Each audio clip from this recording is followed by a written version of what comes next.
terkait guru P3K. Tapi ini kan terima cerita kalau udah jadi guru P3K itu nanti ditarik ke pemerintah. Begini, nomor satu, kesetaraan tadi. Ke depan sekolah-sekolah swasta, universitas-universitas swasta, menurut kami harus dibebaskan dari PBB atas tanah mereka. Nol. Harus nol. Kenapa? Tanpa ada kampus swasta, tanpa ada sekolah swasta, kita nggak cukup untuk menyekolahkan anak-anak Indonesia. Cara negara bayar balik adalah PBB untuk sekolah, kampus, semua yang sifatnya sosial, termasuk rumah sakit yang sifatnya sosial, itu nol PBB-nya. Yang kedua, semua yang diangkat menjadi pegawai pemerintah dengan perjanjian kerja P3K ini, mereka dibiarkan untuk tetap mengajar di swasta karena mereka adalah guru-guru yang mengajar anak Indonesia. Itulah yang saya maksud dengan diskriminasi. Kenapa?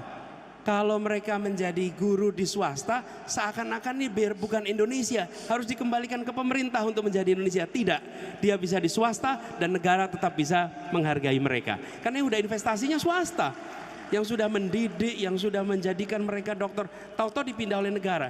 Justrunya harus dibalik, negara harus investasi kepada dosen dan guru swasta supaya mereka bisa mendapatkan pendidikan yang lebih tinggi. Jadi diubah tuh cara pandangnya.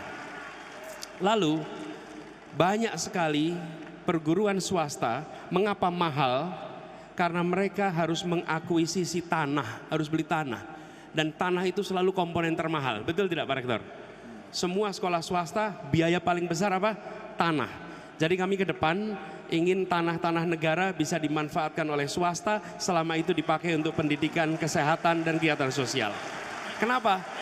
Loh, apalagi seperti Nahdlatul Ulama, Muhammadiyah, sudah mendidik bangsa Indonesia sebelum negeri ini ada.